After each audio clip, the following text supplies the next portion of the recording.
Protein is something that you have to be serious about. What are the ways to achieve your goals in the fitness? You know, we live in a world where there's a lot of anxiety and there's a lot of stress and that type of thing. So, you know, one of the best ways to manage that would be training. Fitness is something that can structure your life if you bring it into your life, if you bring it into your routines. Not only that, but again, it's great for the mental health aspect, and then great for the fact that we want to live long, prosperous, healthy lives. I have recently heard that fasting is very beneficial for your body. Some of the benefits is that it will increase growth hormone levels, take stress off all your organs. People do vegetarian diets and stuff. They struggle a lot more than a non-veg person because a non-veg person is getting in a hell of a lot more protein. You know, you need to understand your own body. Some people are way more lactose intolerant than others. Some people can handle it more. Sugar is probably one of the worst substances on the planet, actually. Right? So if I'm about to train and in a half an hour's time, if I have a simple carbohydrate at that stage, that is fine. Because that is going to get used up in your training. Right. Your body is going to get a kick of instant energy because it is a simple carb. Absolutely. Which will then fuel your workout. In this podcast, we are covering some basics and advanced topics on the health and fitness. Hi, I'm Vishwajit from Citron and we have a very special guest with us. तो इंतजार किस बात का? चलो शुरू करते हैं. The people who don't know him, just give a short introduction about yourself. Sure, guys. So my name is John Lucas. I am a South African who is in love with India. I've been coming to India for 9 years now. At the moment, I've been staying in India for the last 3 years. I started coming to India with, you know, the fitness industry. I came and I sort of got known for my guest posing and that type of thing at the Showdown Classic, at the IHFF. And from there, I met certain companies, and then I was blessed enough to meet Citron about 2.5 years ago at the IHFF as well. Super impressed with their products. Since then, have been one of the Citron athletes, and that's what I do, you know, with my endorsements. And then other than that, I do movies. So I've acted in a few movies this year, which is really cool. And I just live the fitness lifestyle and you know, following my dreams every day. Yeah, cool. So moving from the some basics questions about the fitness, and then we will move to the advanced questions. Cool. So my first questions to you is, why is the fitness important to you, and what are the ways to achieve your goals in the fitness? Well, you know, for me, you know, fitness has been important for me right from the beginning, from when I was a child. Yeah. I noticed that for somebody like me, who is very sports orientated and, you know, physically active, that training, doing sport was always essential for me to keep my sanity, to keep myself in routine and structured and disciplined in the rest of my life. So I've noticed that, you know, if I do have a couple days where I do miss training and I feel like the rest of my life kind of takes a knock. I feel that fitness and concentrating on the health industry and the health aspect also definitely takes stress away from me. So it manages stress, manages anxiety. You know, in this day and age, you know, we live in a world where there's a lot of anxiety and there's a lot of stress and that type of thing. So, you know, one of the best ways to manage that would be training. Another reason is obviously anti-aging. I want to stay as healthy as I can for as long as I can, in good shape, looking good, and obviously living a quality life. So, you know, training weights, doing resistance training, doing cardio, that is the number one anti-aging thing that you can possibly do for yourself. So, you know, I feel like fitness, if you're not on a fitness routine or on a journey yourself, fitness is something that can structure your life if you bring it into your life, if you bring it into your routines, because you are disciplined and you're structured and you learn to be so consistent and disciplined. The rest of your life kind of falls into place. Not only that, but again, it's great for the mental health, you know, aspect, and then great for the fact that we want to live long, prosperous, healthy lives, so that later in our lives, when we want children And when we want to just be healthy, older people, we still are able to be that because of fitness. Sure. Very motivating. What does the protein plays role in the fitness? And according to you, how much protein should we consume to maintain our fitness life? Yeah. Okay. Then can you explain about how the Indian meal should be, or some myths like it has the low quantity of the protein? Right. Yeah. So, people don't really understand this. If you ask the general person in the street, how important is protein? Yeah. A lot of people will say it's important, but if you ask them to break it down, they don't understand that it is the most important thing for us. Okay. When it comes to fitness, when it comes to having a healthy body and immune system, protein is exceptionally important. From recovery during weight training. So when we train today, we cause micro tears in the muscle. In order for that muscle to repair bigger and stronger, we have to have protein. If you have no protein in your diet or you're not eating enough, your body is then going to go and find amino acids, and it'll find it from your existing muscle. Yeah. So in other words, you'll be doing the opposite of what you want to do. You'll be breaking muscle down to heal other muscle, unless you're getting in enough protein every day, right? If you're getting in enough protein every day, then your body's going to have access to amino acids, it's going to draw that out, and it's going to help you, put on muscle, and it's going to help you with hypertrophy, building muscle. Now, protein is also very, very important when it comes to hair, skin, nails, immune system. The enzymes in our stomach are made from protein. So that's why when you see people do vegetarian diets and stuff, they struggle a lot more than a non-veg person, because a non-veg person is getting in a hell of a lot more protein. Yeah. So it goes to make sense that obviously the non-veg person is then, going to build muscle easier, going to recover faster, and that's going to help in that journey. So guys, protein is something that you have to be serious about.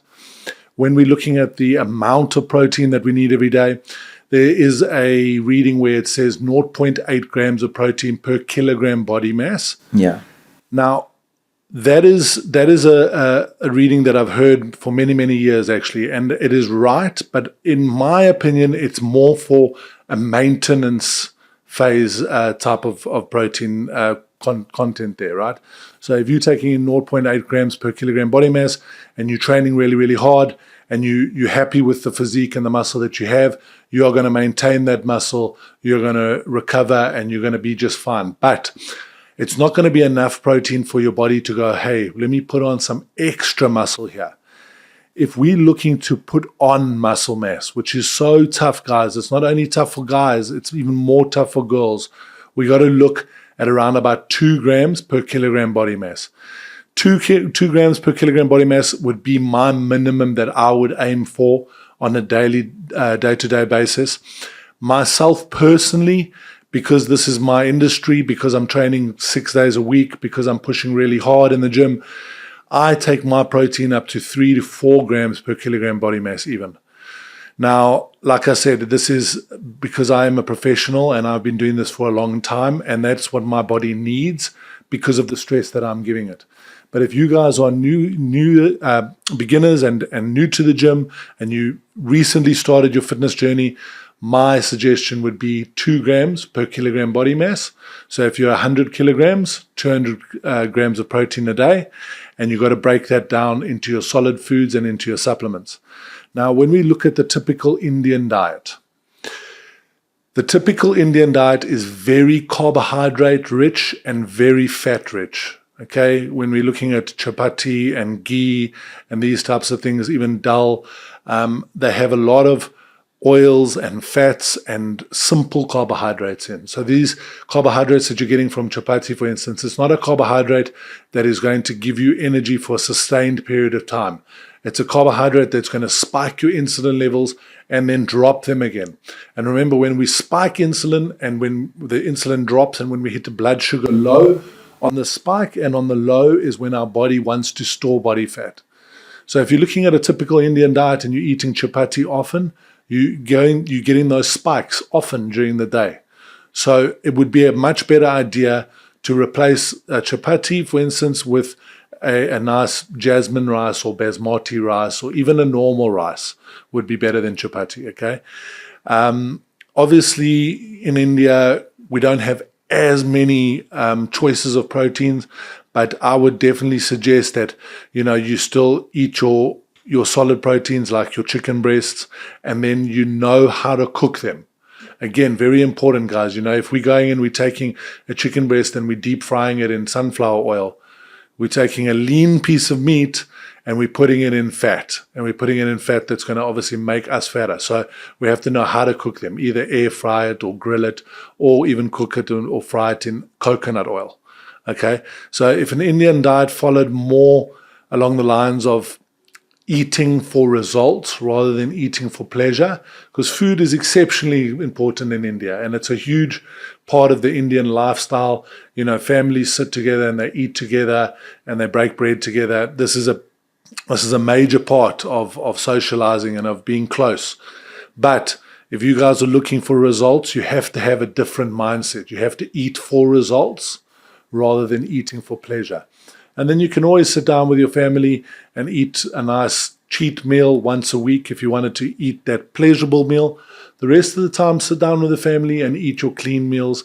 Tell mom you don't want chapati, you want rice rather, or tell mom you want at night time, if it's for dinner, you want to try just eating protein and veg and leave all the carbohydrates out. And that's going to also help you get leaner. Okay, so since I've been here for all these years, I have noticed that the Indian public is getting a lot more educated in this regard. Yeah. But there is still more education that needs to be told or taught, let's put it that way, to normal people, because it is a culture where you do grow up drinking also stuff like milk. Dairy is like huge, right, in the Indian diet. And these are all like no-nos when it comes to fitness. So when you get a little bit of education and you start to learn a little bit about which foods give you the best results and which don't, you'll start to understand. And if you cut them out just one at a time, maybe not all of them at the same time, just cut out one at a time, eventually you're going to be eating a much healthier diet that's going to get you those results that you're looking for. Does complete source of protein and incomplete source of protein do really matter in the diet? Yes, I think they do. That's one of the reasons why a vegetarian diet isn't as anabolic. Now, when I'm saying anabolic means build muscle, building, okay?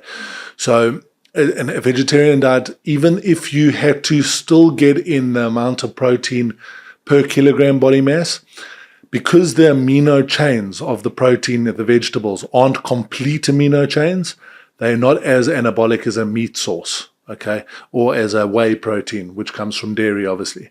Now, when I'm talking about dairy, obviously earlier I was just saying, when we're talking about dairy, we're talking about people drinking milk, and we're not talking about protein powders that have been purified, where the fats and the lactose have been taken out of. We're talking about real dairy, cheese, and milk and stuff like that. So yeah. Amazing, brother. From then after, I can build more muscle. Exactly, brother. That's the aim. So if I am a vegetarian, if I am following the vegetarian diet, then what the food should be taken for build the more muscles? Okay. So if you're on a vegetarian diet and you're sticking to that, then the suggestions I'd have would be firstly a good whey protein. Okay, we're vegetarians, so we're not talking about vegans, we're talking about vegetarians. So a vegetarian can still have a good whey protein. So a good whey protein would be probably the base of my protein consumption every single day. On top of that, I would also get myself a caseinate protein, which I could have at night. It's a longer absorbing protein, so it'll give me amino acids throughout the night. And then when we're talking about food, we got to look at stuff like lentils, pumpkin seeds, paneer. Those are all three good ones. There's protein that we can get from those sources, but you're going to have to eat quite a lot of it. And at the same time, you're going to have to just take note of what carbohydrates they come with. So that's another thing with a vegetarian diet, right? Is when you're eating a protein, you normally are eating a carbohydrate at the same time. Whereas a non-veg diet, I can eat a chicken breast or eggs, and it's just protein, no carbs. Yeah. A lot easier to control. But, in saying that, I have seen fantastic vegetarian physiques. You have to be disciplined and dedicated to what you're doing. And you would probably just have to use a little bit more protein powder than a normal person that's able to eat non-veg. Yeah, sure. Will you suggest me or some other guy about consuming the sprouts, because it is considered in the India that is most nutritious, which has more protein in it. Absolutely. Another great example there that I missed here. Sprouts. Sprouts is fantastic. Also, that's a nice protein source because that's not going to come with huge carbohydrates, right? So that's one of the clean vegetarian protein sources. So sprouts, lentils, pumpkin seeds, paneer, although the paneer is a little bit of dairy, but those are all good protein sources. Yeah, great, man. I surely fuel my muscles with these kinds of protein. Nice, brother. Good. Thank you.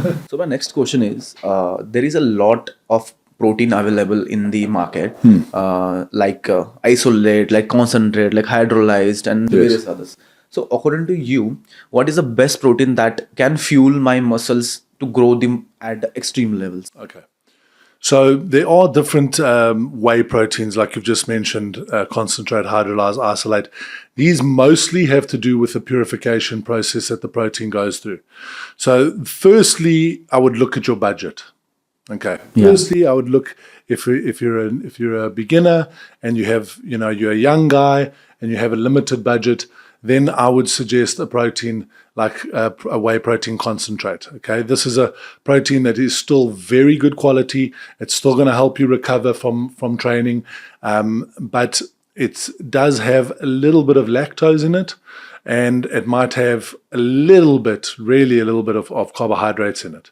Nothing to stress about or worry about, especially at that time of your journey. When you're a young guy and you're in college and, the little bit of money that you're getting, you're spending on your supplements, you want to get the biggest bang for your buck.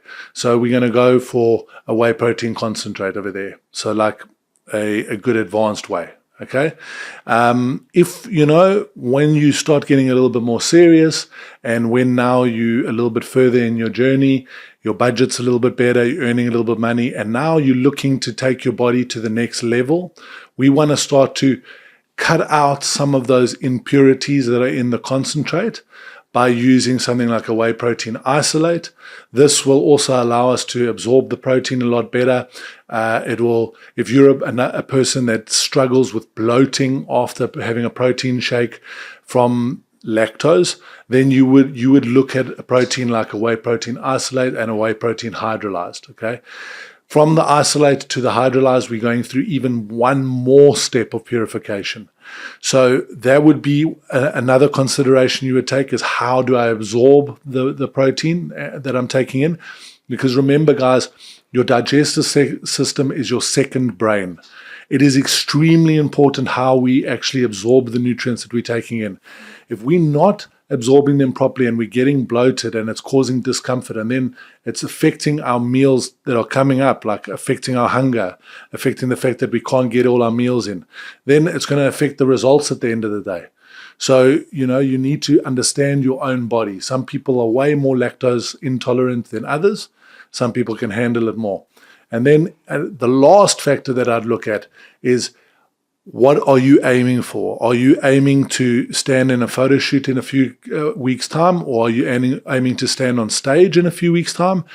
If that's the case, then you have to go and you have to spend a little bit more money for the ultra purified hydrolyzed whey protein. Yeah, then sure. we're looking at a protein that has no impurities in, no lactose, no room for any digestive problems, and has no carbohydrates in. Okay, and then we can calculate our calories and our protein consumption down to the gram, which we have to do when we're competing, right? And that will allow us to be in our best shape on stage. So let's consider a three class of the gym goers, like beginners, like intermediates and like pros. Which kind of protein you will suggest for the beginners, intermediate, and the pros? So the beginners, I would go with a nice whey protein concentrate. Yeah. I'd concentrate on getting that in. That's a new stimulus to the body. That's some new nutrition. I would also obviously look at his normal diet, make sure that that's right. As we get to intermediate, he could stay. The whey protein concentrate is still fine for intermediate, depending if he's in season or off season. Off season, so yeah. if he was off season, carry on buying the concentrate, because we have a lot of stuff to spend our money on as we get closer to a show. And then as we get more advanced and we're going to be standing on stage, then I definitely look at the hydrolyzed. Yeah, surely. So right now, all the teens in the India and the gym goers are only focusing in the two things: whether to lose fat, get jacked within a second. So what is your take on how to lose fat and the same time build muscle in a quickest way? Okay. So a lot of people don't know that to a certain extent, you can do both of them at the same time, especially if you're a beginner. Okay. If you're starting out in the gym and this is, new for you, my suggestion to get leaner and build muscle would be to concentrate on building muscle as much as I possibly can. Now, the reason why I'm saying that, and I just said to get leaner and build muscle, the more muscle you hold, the faster your metabolism is all the time. Now, this is extremely important, guys. It's so, so important. It's what people don't understand. A lot of guys, especially men, will come to me and go, John, I want a men's health body. How do I get shredded to have those abs in a men's health body? And I'll look at them and I can immediately tell them they don't have enough muscle on their bodies to sculpture the physique or the statue that they want to, right? Because that's what a physique is. It's like sculpturing a statue. If we don't have the marble, which is like you have on a statue, how can we get the lines grooved in? So if we don't have enough muscle mass on our body, we can't get those deep shredded cut delts and six packs and stuff like that people are looking for. So the number one thing would be to concentrate on putting on muscle. Now this is like the core and the base rule for everybody. And I'm talking about everybody, men and females. You'll hear a lot of women will say, oh, I don't want to train weights because I get too big too fast. It's impossible. It's so hard for a man to put on muscle. It's even harder for a lady to put on muscle. So the first thing you need to do is make sure you're getting in enough protein every day. That is going to allow your body to use the protein to recover and build you up bigger and stronger, right? Now, if we're looking at a stage where we've been doing this and we've been training and now we're coming to a stage where we want to go to the beach and we want to look good on the beach, or we're going on holiday or something and we just want to shred out a little bit more, we have to make sure that we're in a calorie deficit. So the number one thing, guys, would be to understand how many calories are you having every day. If you're not counting your calories, then how can you make a change? If I know that I'm having 2,000 calories per day and I want to get a little bit leaner, then I can say to myself, let me drop it by 10% and let me eat 1,800 calories a day. And let's see if that 200 calorie difference makes a difference in how sharp I get, how lean I get. And if we've done that for 2 weeks and we take measurements and we look on the scale, we look in the mirror and we're looking good and we're getting leaner, we keep going. If we're not, we have to drop those calories down a little bit more. And then I would make sure that most of the calories that we are consuming are still coming from your protein, so that you're maintaining, or if you have phenomenal genetics, you're building muscle at the same time. Now, if we've got to a stage where we are holding a lot of muscle and, if we get to a stage where we holding body fat, but we're not putting on muscle fast enough. Yeah. Then I would look at the guy, firstly at two things. I would look at his overall diet, see, is he getting enough macronutrients to build a physique? And secondly, I'll look at his training. Training is an amazing thing because this is one of the only sports where we go into the gym, we see our friends, we have a talk to them, then we have some coffee, then we do a set, and then we might have a chat. And that's one of the problems with training in a gym, in a social environment. We need to concentrate on this as if we're playing a round of golf. It must be 100% focus. So when you go into the gym and you're doing a set of bench press, let's take bench press as an example because everybody does it, right? If I'm doing the set and I'm concentrating on just hitting 10 reps, and by the time I hit the number 10, I put the weight back and I get up and I expect my body to respond from that. Yeah. I'm kidding myself. Your body only responds when it has overload, when you overload it. So if I'm doing a bench press, I need to make sure that when I'm training, I hit failure. That means that my pecs, my chest muscles cannot lift the weight up with good form for another rep. Okay, and see what I stipulated there. I said my chest muscles. That's another thing that people don't understand. They get under a bench press and they just if they do go to failure, their failure is, I can't lift it anymore. They put it back and you say, hey bro, where did you feel that? And he goes, it just got so heavy. Everything was pumped, shoulders, chest, triceps, and I couldn't, and I put it back. That is an indication to me that he's also not going to build muscle as fast as he possibly can because he hasn't learned to target that specific area, mind to muscle connection. So if he's doing bench press, we want our chest to do 90% of the work and maybe our triceps and our shoulders to do 5% of the work as stabilizing. Does the range of motion really matters? Very important, range of motion. So the way he trains, going to failure, getting full range of motion so that we're recruiting as many muscle fibers as we possibly can, and hitting that failure with the correct muscle. That is the best and the fastest way to build muscle, as long as, again, we have the nutrition aspect correct. So a lot of guys will say to me, John, I want to build muscle. I want to look good in 3 months. What can I do? And I'll say to them, how many meals are you eating a day? And they say, I'm eating 1. I'll say, well, then you're never going to achieve it, right? So first, look at your diet. Secondly, if they are eating their 5 to 6 meals a day, how are you training? Do you go to failure?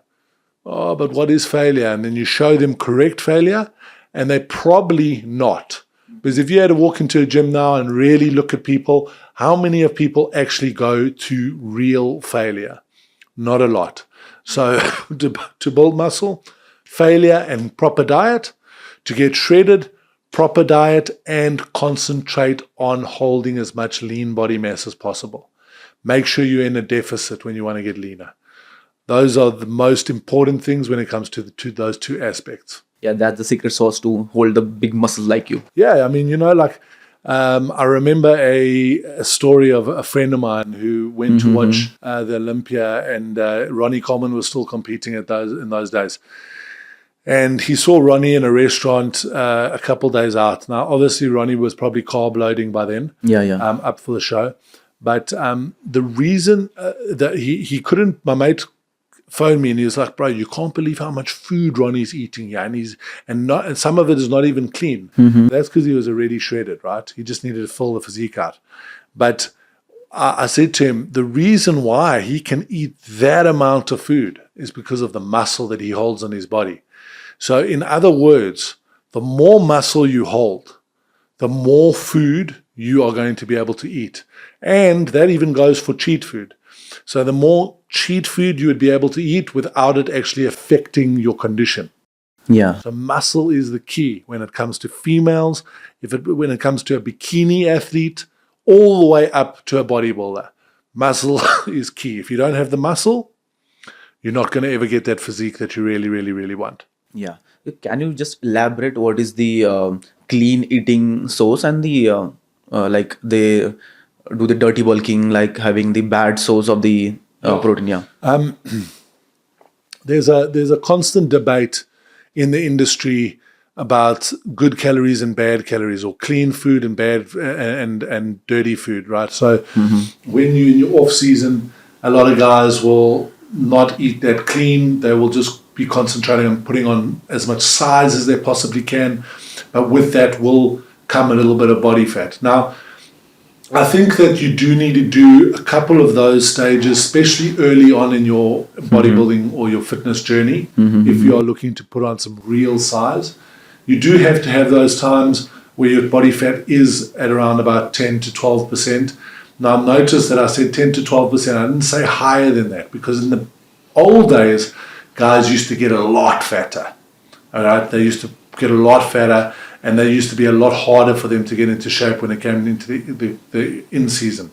So guys, that are in the off-season, they might incorporate a little bit of carb sources like bread maybe at breakfast, a little bit more fruits in their diet. Not that fruit is bad, but more fruits in their diet.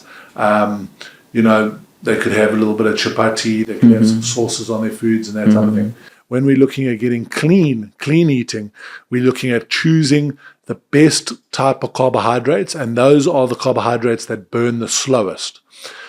The only time we want the simple carbs is pre, during, and post-workout, and maybe in the morning as we wake up, depending how close or far we are from a show, depending how lean and or fat we are. All right. The rest of the day, you're concentrating on good quality carbs. So then you're looking at your sweet potato, your jasmine rice, your oats, your normal potato, your quinoa, stuff right, like this. Right.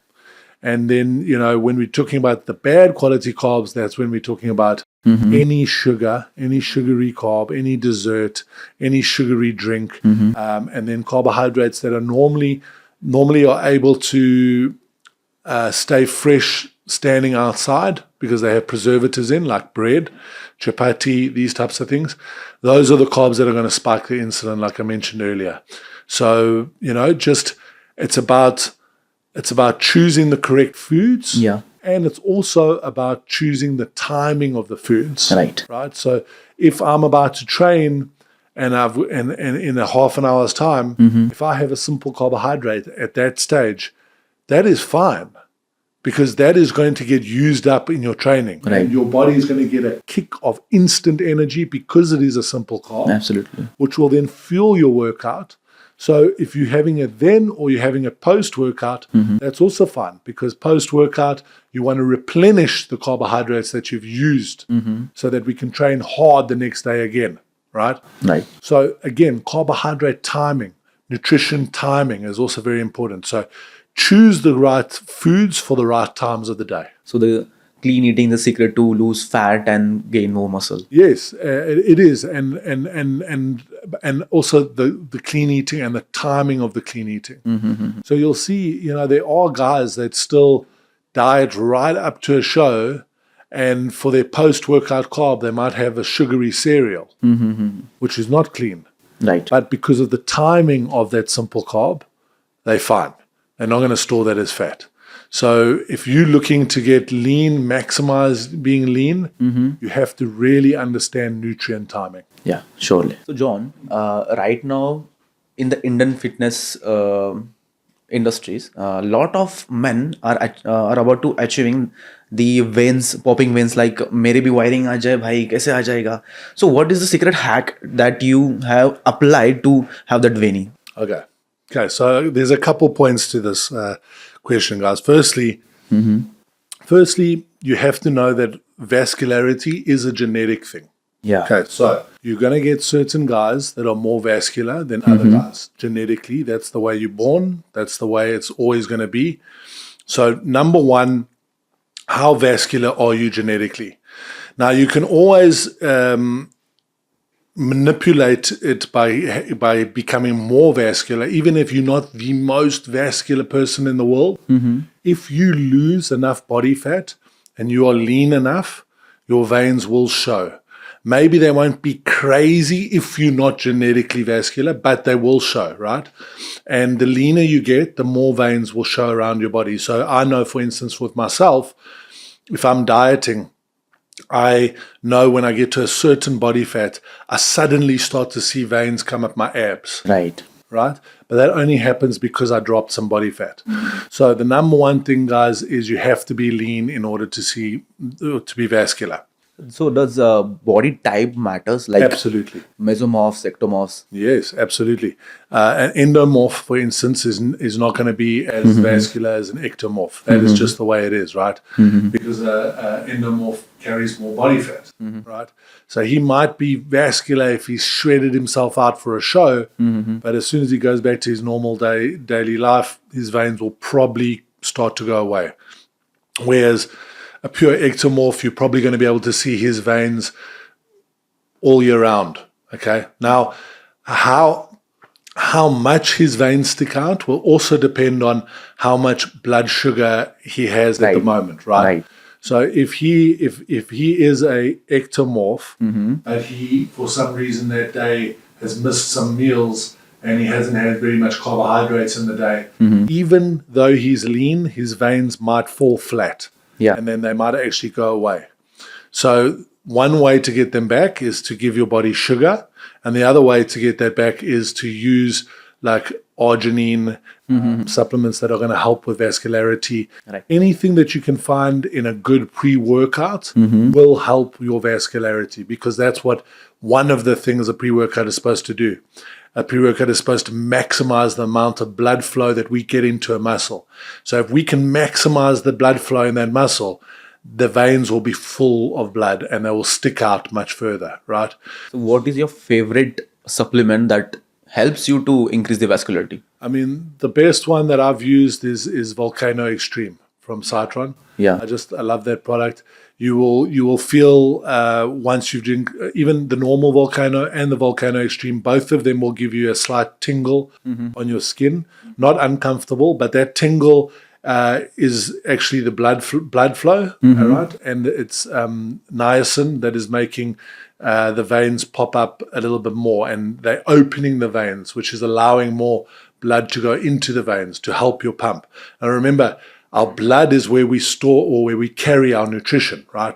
Carry our amino acids. So if we want our chest to grow and we're training chest, we firstly want the chest to be as pumped as possible so that we're stretching the muscle fibers and the sheath around it so that the muscle can grow into it and get used to being that big. And we want most nutrition to get into that muscle. So we want blood flow to the max.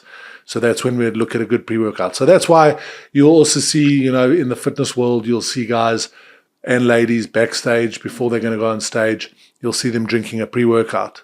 It's not because they're going to go and have a great workout. It's to maximize the vascularity. So guys, firstly, got to be lean. Secondly, got to make sure that your blood sugar levels are high. So if you have, even if you, not even an ectomorph, a normal person, if he's had a day where he's skipped a couple meals, don't expect to be vascular. So you can always see, as I could see if I looked at an athlete, like, is he dieting really hard? Because if he's dieting really hard, his blood sugar is going to be low. So even though he's lean, his veins might be falling flat. But as soon as we give him those pre-workout carbs or those post-workout carbs, you'll see those veins will then suddenly pop out. Right, absolutely. At the time of the peak week, right, some bodybuilders are following. So Yes. The carb loading plays a role in popping the veins. Absolutely, because, firstly, the blood is also what carries the glucose or the sugar into the muscle, right? So if we've had more carbohydrates, the veins are going to expand, and that peak week, for those last, depending on the person, but for those last 4 or 5 days, you might be carbing up hard. So because you're carbing up hard like that, you can expect your veins to come out. And then another thing that is also going to affect it is if you drop water. Right. If you do a little bit of a water drop, your veins are also going to stick out a lot more. Yeah, sure. So John, keto is the only option to lose weight faster. Is that so? No, that's not right. I would say keto is a great way to lose body fat for somebody like an endomorph, somebody that puts on fat easily. But for somebody whose metabolism is healthy and running and is up to scratch, you can lose body fat by just lowering the carbs. You don't necessarily have to go into ketosis. Okay, nice. I have recently heard that fasting is very beneficial for your body. Yes, there's been amazing research when it comes to fasting and the benefits that it has. Some of the benefits is that it will increase growth hormone levels, it takes stress off all your organs for that period of time.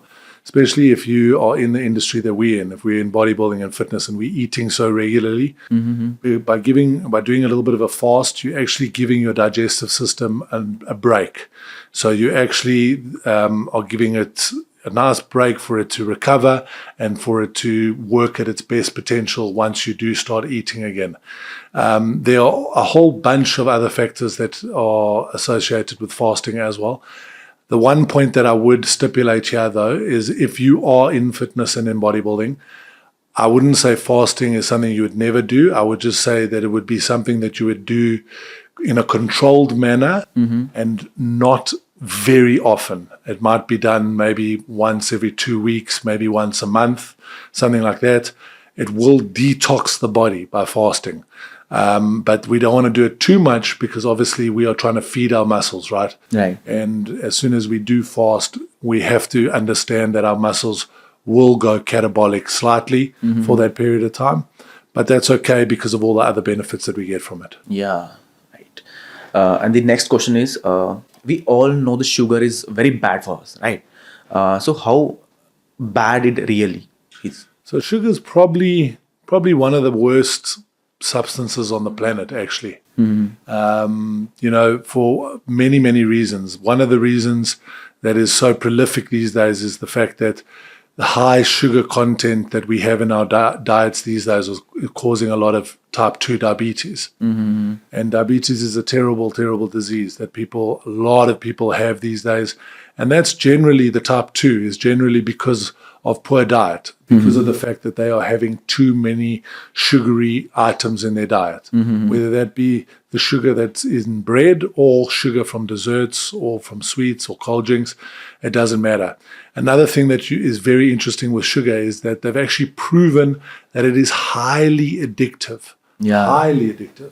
It's as addictive as alcohol and as some other drugs like cocaine. So that's why you'll see, kids that grow up that are getting fed sugar and stuff like that, they find it very, very hard to change their lifestyles and their eating habits when they get older because they are actually addicted to that sugar. They're addicted to it because when we have sugar and we have that instant energy release, our body also releases those feel-good hormones, so serotonin and dopamine. So we feel really good. The problem is that when that sugar then drops, because sugar is a fast-acting carb, Right. it will drop within 20, 30 minutes. So then what happens? That good feeling goes away, and then our energy goes away. Then we might feel a little bit of a slump. So what do the people do? They go and have more sugar. So it's a terrible cycle that they get into, psychologically, hormonally as well. Right. All right. So that's why sugar is something that you need to eliminate the majority of the time out of your diet, other than pre, during, and post-workout. Okay. So the one more question: does this lead to the mood swings? As you already shared that They would lead to mood swings because as soon as your insulin shoots up, and then that sugar is now burnt in the bloodstream, and then your blood sugar drops. As soon as your blood sugar drops, that'll affect your mood, and that's why there's that slang word called hangry, angry and hungry at the same time, right? Right. That's because of low blood sugar levels. So sugar is going to do that. It's going to spike and have peaks and troughs in your sugar content, and that will lead to mood swings, definitely. Right. Okay, John, can you tell the audience that using a bad quality of protein, what are the effects on our body? Right, guys, very, very important. Using a bad product, a bad quality of protein is going to do, firstly, it's not going to give you the results that you guys are looking for. The reason why we're using the supplement is to recover as fast as we can and to build muscle. A bad quality protein is not going to give you those results. Secondly, the impurities in that product might give you acne on your back and might actually make you a little bit fatter And then secondly, because it hasn't been purified properly, you're going to get the bloating effect and the digestion problems that are going to come with it. So that's why it's important to use Citron whey protein, because all the raw ingredients are sourced by the best source in the world, Glambia. On top of that, it is all put together in Citron's own factory. So it is monitored and it is made sure that all procedures are followed. And that's why Citron has 3 different international certifications, making it Asli Nutrition. That's why you got to try CAR. So, John, there is a variety of the brand in the market. So, why did you specifically choose only Citron for the results? That's a great question, brother. So, unfortunately, in this day and age, we have a lot of supplement companies out there that are actually cheating and they are using inferior products in their products, right? They're using inferior raw materials in their products. Now, I was pretty anal about this when I was looking for a supplement brand to represent. Obviously, I want a brand that is going to give me the best results possible. So firstly, I needed to find out where are the raw ingredients from Citron sourced from, and they are sourced from the best raw ingredient sources from around the world.